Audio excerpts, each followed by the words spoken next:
오늘은 아버지의 약속하신 성령이라는 제목으로 하나님 말씀 함께 나누도록 하겠습니다. 어떤 목사님이 부흥회를 인도하시면서 여러분 성부 하나님 사랑하십니까? 그러자 아멘 이렇게 대답했습니다. 그러면 예수님 사랑하시죠? 아멘.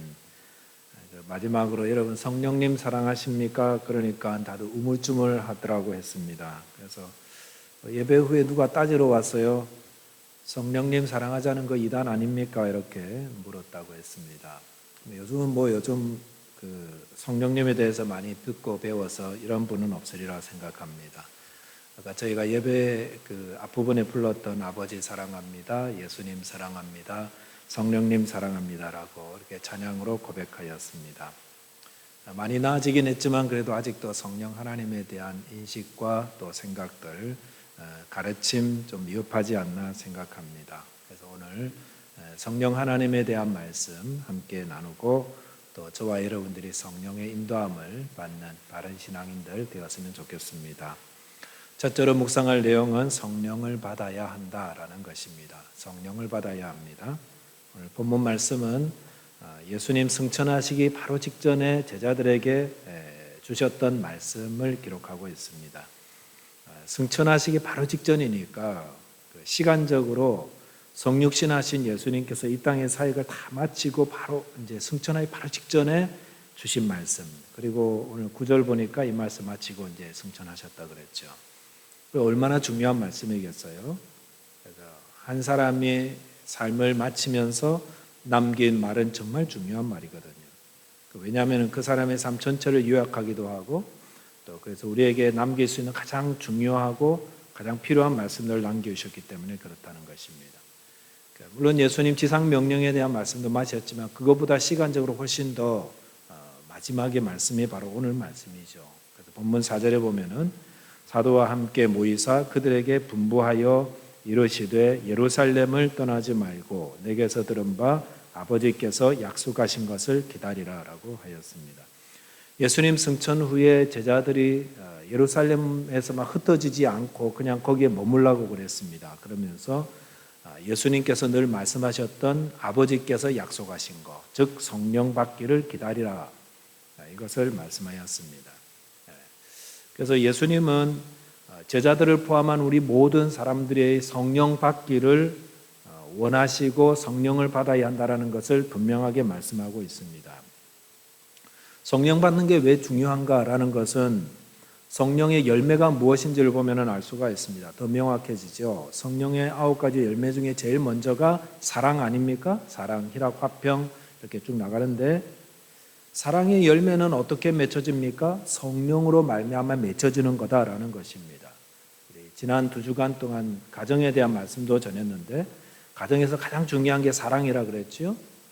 근데 그 사랑의 열매가 쉽게 맺혀지는 게 아닙니다.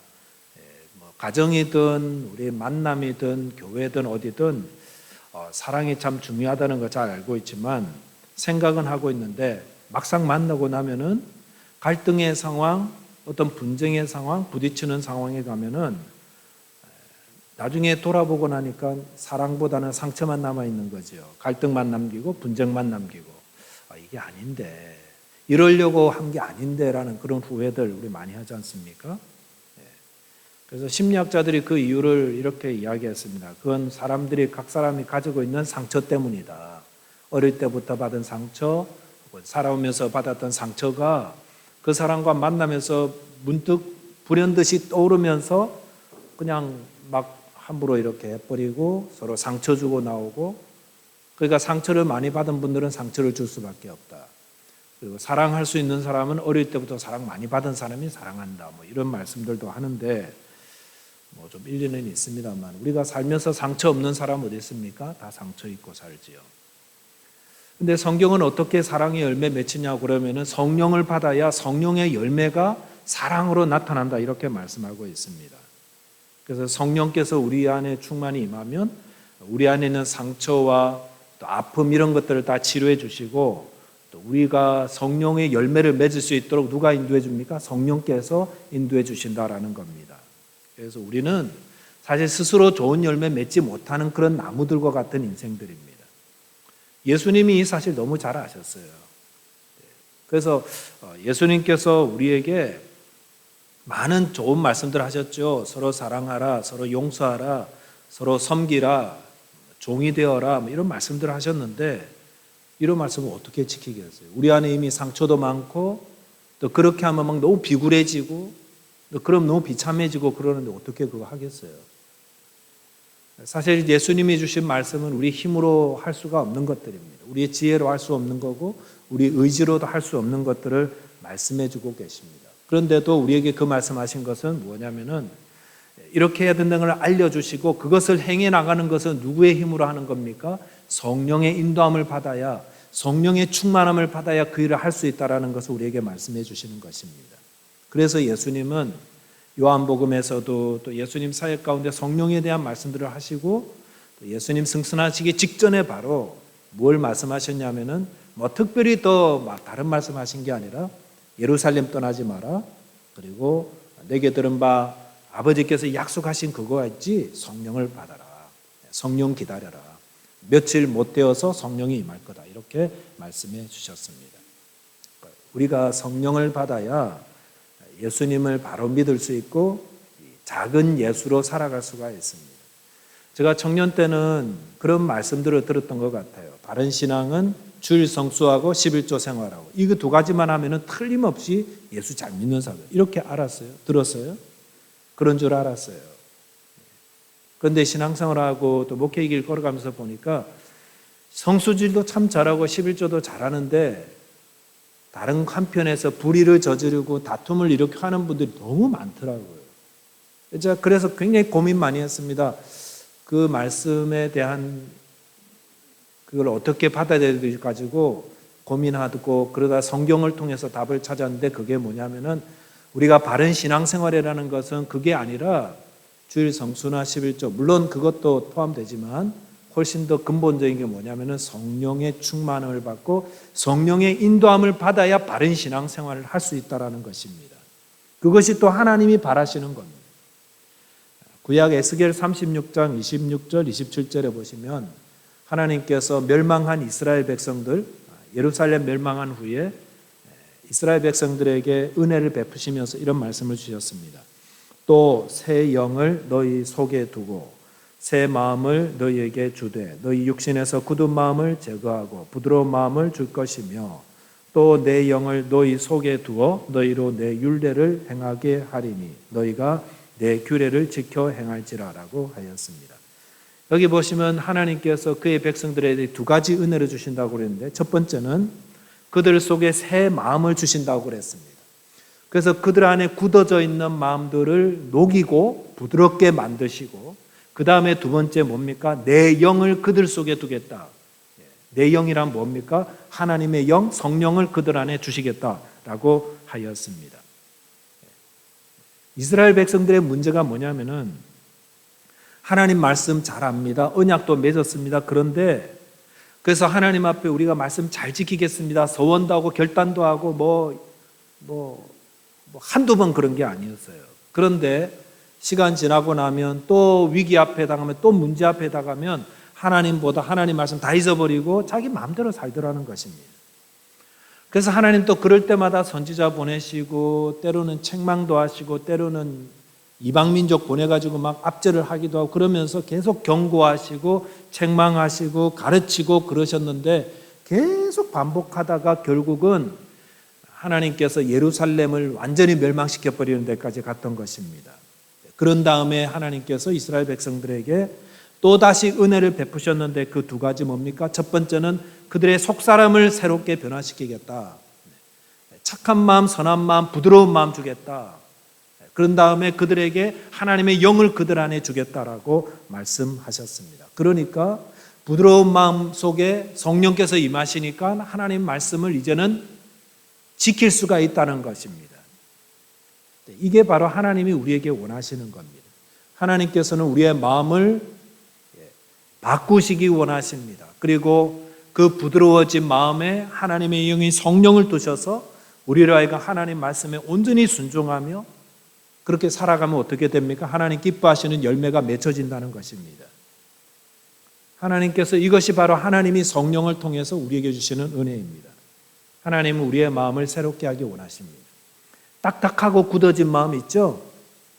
되게 막 이렇게 반항하고 싶은 마음, 분쟁하고 싶은 마음, 그리고 막 부딪히고 상처 입히고 하는 그런 마음들 다 알아요. 뭐가 좋은지는 다 알아요. 그런데 괜히 싫은 거예요, 이게. 이게 굳은 마음이죠, 굳은 마음. 말씀이 안 들어가는 거예요. 순종이 안 되는 거예요. 그런 마음을 하나님께서 바꾸어 놓으십니다. 부드럽게 해주십니다. 그리고 그 마음 속에 성령을 주셔서 이제 성령이 우리를 이끌어가는 겁니다. 가르쳐 주시고 인도하는 것입니다. 그러니까 하나님이 그 은혜를 우리가 누리면 어떻게 됩니까? 그야말로 하나님 말씀대로 살아가는 겁니다. 하나님께 영광 돌리고 우리의 가정에 사랑이 넘치고 삶 가운데 기쁨이 있고 주위에서 작은 예수의 그런 향기들을 바라면서 살아가게 되는 것입니다. 그러니까 우리의 힘으로는 절대로 좋은 열매 못 맺어요. 어떻게? 성령의 도움을 받아야 돼요. 성령이 우리 안에 충만히 임하셔야 그때 하나님이 말씀하신 열매들과 좋은 삶, 열매들이 우리 속에 나타나는 것입니다. 전도도 마찬가지죠. 오늘 8절에 보시면은 오직 성령이 너희에게 임하시면 너희가 권능을 받고 예루살렘과 온 유대와 사마리아와 땅끝까지 이르러 내 증인이 되리라 하셨습니다. 제자들이 어떻게 예수님 증인된 삶을 살아갈 수가 있습니까? 어떻게? 성령을 받을 때에 성령께서 권능을 주시면 그 권능 가지고 전도인의 삶을 살아가는 것이지 내 힘으로 안 된다는 것입니다. 그러니까 성령 받기를 기다리라고 그랬잖아요. 우리가 바른 신앙인으로 살아갈 수 있다? 내 힘으로 절대로 안 됩니다. 그러니까 예수님 믿다 하면서도 분명히 예수 믿는 것 같은데 열매는 별로 좋지가 않아요. 왜 그럴까요? 내 힘으로 사는 거예요. 내 의지로 사는 거예요. 내가 주님 주님 부르면서 어떻게 하든지 내가 이렇게 잘하는 거 보여주려고 막 자꾸 그렇게 노력하시다 보면은 오히려 그게 망치는 거예요. 우리가 바른 신앙인으로 살아가는 것은 성령의 인도와 능력을 받을 때입니다. 저와 여러분이 예수 그리스도를 믿고 고백하고 할 때 우리 안에 이미 성령이 계시는데 성령이 우리 안에 계시잖아요. 그러니까 그 성령의 음성에 귀 기울이고 또 성령의 말씀하실 때 순종하라는 것입니다. 그리고 성령으로 저를 충만히 채워달라고, 저를 완전히 지배해달라고. 그 성령의 소리가 들릴 때마다 늘 그 마음을 듣고 그 말씀을 듣고 따라가면 하나님께 영광 돌리는 좋은 열매를 맺을 수가 있습니다. 무엇보다도 우리에겐 성령이 필요합니다. 성령을 받으셔야 됩니다. 성령을 충만하게 받으셔서 하나님 기뻐하시고 좋은 열매 많이 맺히는 하나님께 영광 돌리는 저와 여러분 되시기를 바라겠습니다. 두 번째로, 그러면은 어떻게 성령을 받을 수가 있습니까? 어떻게 성령 충만한 삶을 살 수가 있습니까? 그것은 오늘 본문 보니까 믿고 기다리라고 하였습니다. 믿고 기다려라. 본문 4절 말씀 다시 보시면은 사도와 함께 모이사 그들에게 분부하여 이르시되 예루살렘을 떠나지 말고 내게서 들은 바 아버지께서 약속하신 것을 기다리라 라고 하였습니다. 그리고 5절 보니까 요한은 물로 세례를 베풀었으나 너희는 몇 날이 못되어 성령으로 세례를 받으리라 하셨느니라 라고 하였습니다. 예수님께서 제자들에게 아버지께서 약속하신 성령 받기 위해서 기다려라. 몇 날 못되어서 세례, 물을 물에 폭 잠기듯이 그렇게 세례를 성령을 받을 거다라고 했고요. 예수님 승천하신 이후에 제자들이 그렇게 했습니다. 예루살렘 안 떠나고 함께 모여가지고 예수님 그 말씀 붙들고 유언과 같은 그 말씀 붙들고 막 기다렸습니다. 그냥 기다린 게 아니라 기도하면서 전심으로 기도하면서 기다리다가 10일 후에 오순절날 성령이 그들에게 임하셨는데 마치 폭포수에서 물을 부어주듯이 그런 식으로 온 앉아있는 120명의 제자들이 다 성령의 충만함을 입고 예수님 증인되었고 그때부터 교회가 세워지고 그때부터 착하고 선한 일들이 그들 가운데 나타나기 시작하면서 믿지 않는 사람들이 그들 보면 칭찬하고 격려하고 그러면서 소문나는 그런 사람들이 되었던 것입니다. 어떻게 성령 받았습니까? 기다린 것밖에 없어요. 기다린 것. 예수님 말씀 붙들고 예수님이 성령 기다리라고 그랬으니까 기다려야 됩니다. 여러분 우리가 하나님의 은혜를 받으려면 잘 기다리는 자가 되어야 됩니다. 내가 막 뭘 찾겠다고 그런다고 얻어지는 게 아니고요. 약속의 말씀 붙들고 잘 기다려야 됩니다. 성경에 보면은 기다림에 대한 말씀들이 참 많아요. 여호와를 바라라, 여호와를 기다리라. 기다리는 자에게 복을 주신다. 생명을 얻는다. 약속의 말씀 붙들고 기다리면 하나님이 복을 주시고 성령도 마찬가지예요. 근데 잘 기다린다는 것은 뭐냐면 신뢰의 문제입니다. 신뢰. 그분을 신뢰하면 잘 기다릴 수가 있어요. 제가 한번 말씀드린 것 같은데요. 어떤 분이 맞선을 보러 나갔는데 상대방이 1시간을 기다려도 오지 않는 겁니다. 2시간까지 기다렸어요. 그래도 맞선인데 그날 눈이 와서 남자분이 늦었어요. 길이 막히고 해서. 도착해 보니까 3시간이나 늦었더랍니다. 그런데 여자분이 그때까지 기다리고 있더라는 겁니다. 그래서 그분이 그거에 감동했어요. 와, 나를 믿어주는구나. 그러니까 나를 기다려줬지. 그러니까 거기에 마음이 열려가지고 그분과 결혼하셨다고 신방 가서 그런 이야기를 하더라고요. 늦게 오는 데는 다 이유가 있는 거야. 믿으니까 그렇게 믿는 거 아니겠어요? 우리가 믿을 때 기다릴 수가 있습니다. 우리가 하나님의 은혜를 기다리고 또 성령도 그렇게 잘 기다릴 수 있어야 돼요. 왜? 하나님께서 우리에게 성령을 주신다고 하셨거든요. 우리가 성령으로 살아가길 바라시거든요. 그러니까 믿고 기다리면은 하나님이 주실 거야 라고 기다려야 된다는 것입니다. 에베소서 5장 18절 말씀, 대표적인 말씀이죠. 술 취하지 말라, 이는 방탕한 것이니 오직 성령의 충만함을 받으라라고 하였습니다. 여기 보시면은 성경 보시면은 우리가 성령 충만 받기보다 원하는 것보다 하나님이 우리가 성령 받기를 더 바라신다는 것을 알 수가 있습니다. 그러니까 하나님이 내게 성령 주시길 바라시는구나. 그러면은 믿고 기다리라는 것입니다. 기도하면서 잘 기다릴 때 은혜를 받을 수가 있습니다. 특별히 어떤 분들이 잘 기다리냐면은 자신의 부족함을 잘 아는 분들이 잘 기다리는 것 같아요. 나는 아무것도 아닌데, 나는 무가치한 자인데, 나는 정말 가치가 없고 부족한데 내게 무슨 성령을, 내게 무슨 은혜를 받을 자격이 있겠어요? 그러면서 주시면 감사하죠 라면서 기다리는 분들은 성령을 잘 받으세요. 은혜를 잘 받으세요. 그래서 성령 충만한 분들 보면 다 겸손해요. 나는 아무것도 아니에요. 이러면서 나는 너무 죄인이에요. 그러면서 기다리는 분에게 성령을 주십니다. 하나님의 은혜는 높은 데로 임하지 않습니다. 그래서 하나님의 은혜는 물과 같다고 그러죠. 물은 어디서부터 찹니까? 낮은 데부터 차는 거예요. 하나님의 은혜도 낮은 마음에 임하는 것입니다. 사도행전 10장에 보면은 고넬료라는 사람이 나오는데 그가 로마 군인이면서도 이방인이면서도 하나님을 경외하고 기도와 구제에 힘쓰는 사람이라고 했습니다. 어느 날 기도 시간에 천사가 고넬료에게 나타나서 요바에 있는 베드로라는 사람을 청하여서 말씀을 들으라라고 알려줬습니다. 그래서 사람 보내어서 베드로를 청했거든요.